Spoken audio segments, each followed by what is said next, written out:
stick with you then, James, because what about Manchester United? Incomings, Manuel Ugarte, is he on his way in? Yeah, he's had his medical today. He's completed his medical today. All being well, he'll sign off on personal terms for a long-term contract at Manchester United. Their fifth major summer signing. It's been a really important summer of backing Erik ten Hag. They've done that. United confident they'll register him in time. That midday deadline tomorrow, that's a crucial deadline tomorrow, to register him in time to be part of that squad to take on Liverpool in the Super Sunday game. United will pay PSG an initial €50 million plus €10 million in performance-related add-ons.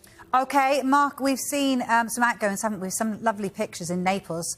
Scott McTominay arriving to a hero's welcome. Yeah, I absolutely love this. It's great to see. And when you've been at Manchester United since the age of 5, 22 years, and you've got a big decision to make and going to a different country, this is the kind of welcome you want. Yeah. Because it probably fills him with a real confidence booster that this was the right opportunity and the right chance for me. And he's arrived at the airport thanks to Sky in Italy, who captured these brilliant pictures.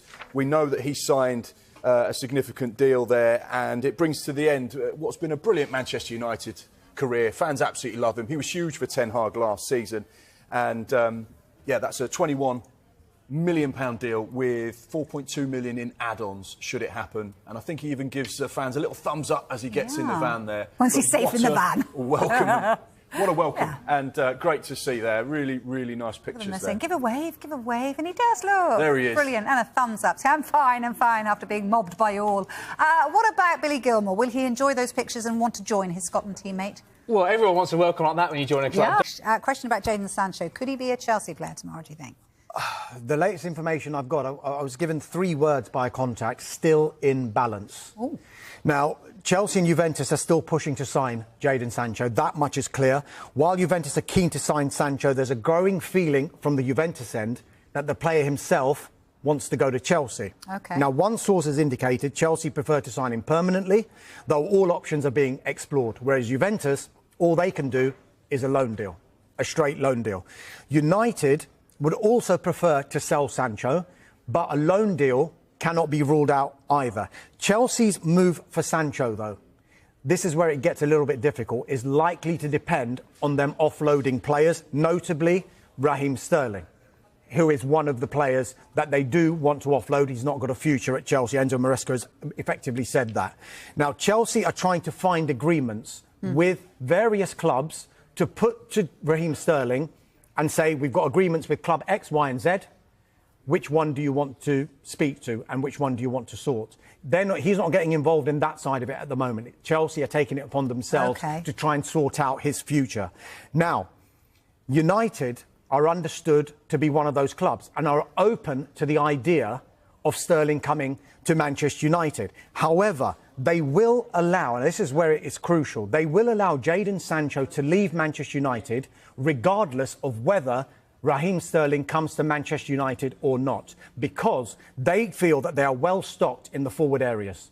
So if Jadon Sancho goes, he's not been in the matchday squad. So you're replacing someone who's not in the matchday squad, effectively. However, because Raheem Sterling has been offered, it's kind of just pricked their ears up a bit and thought, this is an interesting deal to potentially do. Hence why they might be open to the idea of Raheem Sterling coming from Chelsea to Manchester United. Now, discussions over Sancho's personal terms are continuing with Juve and with Chelsea. Juventus's terms, though, are slightly complicated because they would require in any deal for Manchester United to pay a significant portion of Jadon Sancho's high wages, because it was going to be a loan deal. And so if United were to consider Juventus, you would expect the loan fee to be quite a substantial one to be able to compensate for some of the wages that they would be contributing.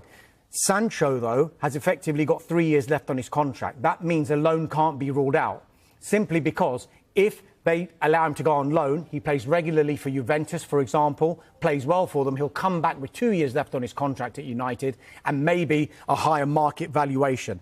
Overall, just to give you an overall view on this, the easiest deal would be Juventus, because it would just be a straight loan, no other clubs involved. All right. That would be for United's perspective. Ideally for Chelsea, what they would want to do is to bring Sancho to Stamford Bridge and Sterling would go to Manchester United, because they would just be dealing with one club. However, If they try to get Sancho and Sterling doesn't want to go to United, or United don't want Sterling, but they find another club, then you have that scenario when you're trying to buy a house, when you're now suddenly in a chain.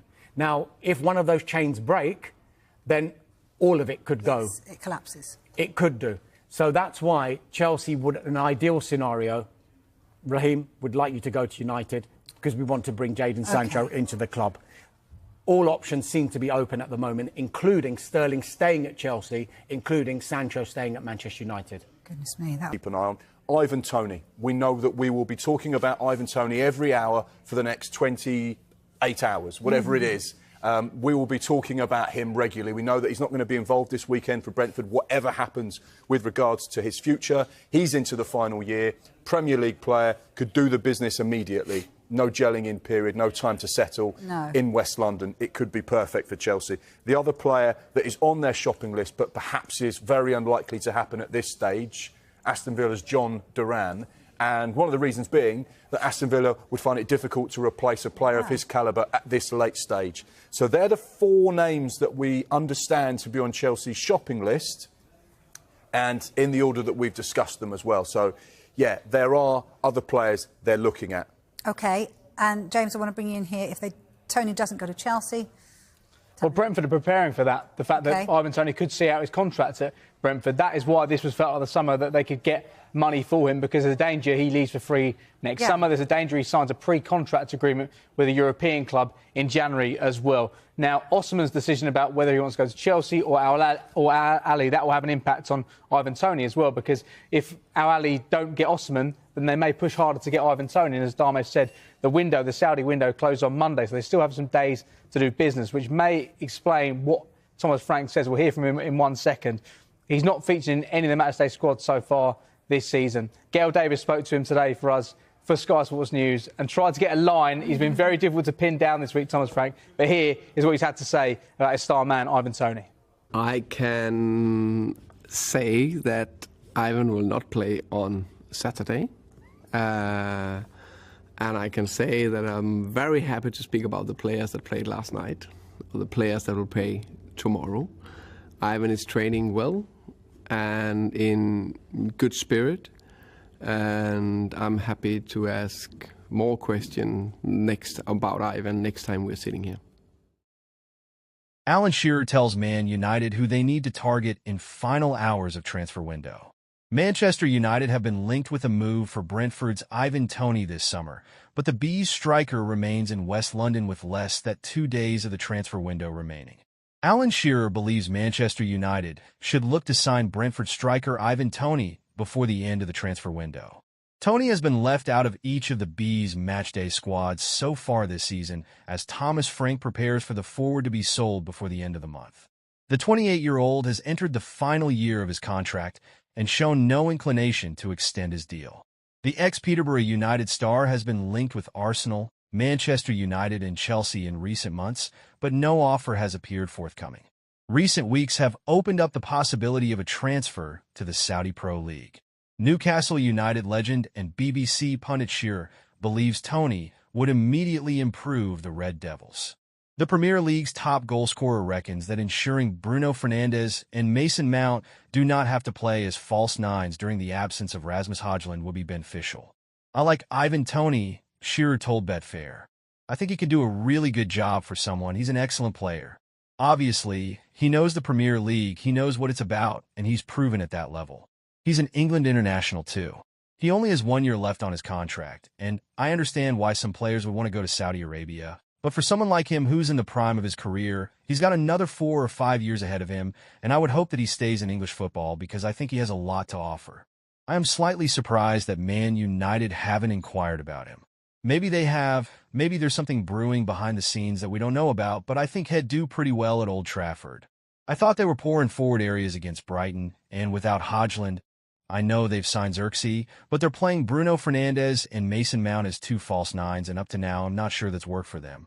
They got the goal from Xerxes against Fulham, and then just the one last week, so it hasn't quite clicked for them yet in forward positions, and I think Ivan Toney would be a really good option for them. Thomas Frank resisted discussing the future of Toney following his sides when over Colchester United. Similar stand to yesterday. I'm not speaking about Ivan, he said. I want to speak about the 21 lads in the dressing room who did well to get through to the next round of the Carabao Cup against a Colchester team who deserve a lot of praise and made it difficult for us. Manchester United star suffers injury blow and ruled out of Liverpool clash. Mason Mount will miss Manchester United's match with Liverpool on Sunday at Old Trafford, having started both matches for Erik ten Hag's side so far this season. Manchester United will be without Mason Mount for Sunday's clash with Liverpool.